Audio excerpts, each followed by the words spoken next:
साथियों नमस्कार। साथियों, हमारे धर्म ग्रंथों में हजारों कायदे कानून होते हैं और वे कायदे कानून हम पर बोझ बन जाते हैं, हमारे जीवन को, उसकी गति को रोक देते हैं। और वे कायदे कानून रोकते हो ऐसा नहीं है, लेकिन जो उनके पीछे की मूल भावना होती है हम उसको नहीं पहचान पाते और कानून हमारे लिए एक बड़ी बात बन जाते हैं। और इस नासमझी की वजह से हमारा जीवन बोझ बन जाता है। वे कायदे कानून हमारे जीवन में बोझ बन जाते हैं और हमारी अवस्था फिर वही होती है जो एक सेंटीपीड की होती है।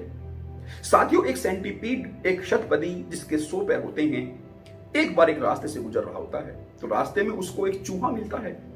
तो वह चूहा उसे कहता है कि तुम्हारे तो 100 पैर है, तुम ध्यान कैसे रखते हो कि कौन सा पैर पहले रखना है और कौन सा पैर बाद में।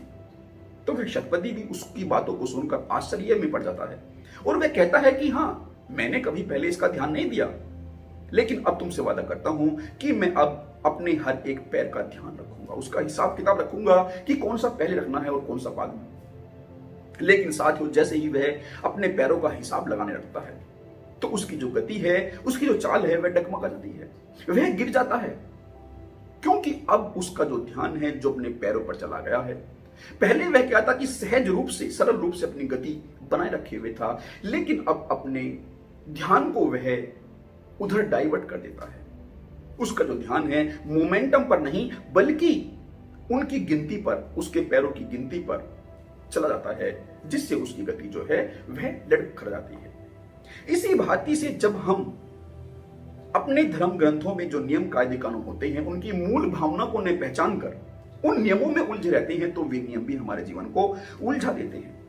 अन्यथा नियम में कोई उलझाव नहीं है, लेकिन उनकी मूल भावना को न पहचानने की वजह से हमारा जीवन बोझिल बन जाता है। साथियों, सब नियम कायदे कानून होते इसलिए हैं कि हमारा जो जीवन है वह सरल बन सके, सहज बन सके।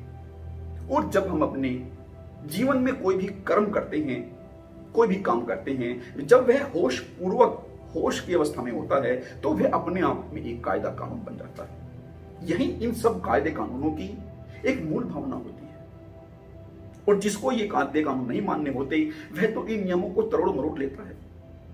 ठीक वैसे ही जैसे कि एक साथियों कहानी है कि एक बौद्ध भिक्षु था, वह भिक्षा लेकर लौट रहा था तो रास्ते में एक चील उसकी भिक्षा में, उसकी झोली में एक मांस का टुकड़ा डाल देती है। तो वह असमंजस में पड़ता है कि अब क्या किया जाए, क्योंकि यह जो नियम था कि जो भी उनको भिक्षा में मिल जाए उनको प्रेम से स्वीकार कर लेना है। और यह नियम इसलिए था कि कहीं कोई भिक्षु जिससे वे भिक्षा लेते हैं उसको परेशान न करे, कहीं अपने स्वाद अनुसार उनको परेशान न करे कि आज उनको ये चाहिए, आज उनको ये चाहिए। इसलिए यह कायदा कानून था। तो वह उस भिक्षा को भगवान गौतम बुद्ध के पास लेकर पहुंचता है। तो भगवान गौतम बुद्ध बहुत विचारने के बाद यह आज्ञा देते हैं कि जो भी मिल गया है तुम उसको सहर्ष स्वीकार कर लो, क्योंकि उन्होंने सोचा कि रोज थोड़ी ना कोई चील ऐसे भिक्षा में मांस का टुकड़ा डाल देगी, यह तो एक दुर्घटना है। और यदि वे इसकी मनाही करते हैं तो फिर यह भिक्षुओं के लिए बहाना मिल जाएगा। लेकिन उनकी दूरदर्शिता को भी हम लोग तोड़ मरोड़ कर नए कायदे कानून बना लेते हैं और मांसाहार को अपने जीवन में इस भांति से नियमों में फेरबदल करके अपना लेते हैं कि बस हमें खुद मार कर नहीं खाना है, हमें खुद के मारे हुए जीव नहीं खाने हैं, दूसरा हमें परोस दे या मरे हुए जीव उनका मांस हमें कोई परोस दे तो हम उसको स्वीकार कर लेते हैं।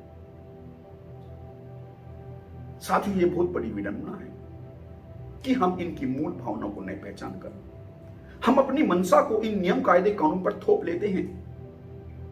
अन्यथा ये सब कायदे कानून हमारे जीवन को सहज और सरल बनाने की दिशा में एक प्रयास होते हैं और हम उसी प्रयास में अपने आप ही अवरोध खड़े कर देते हैं।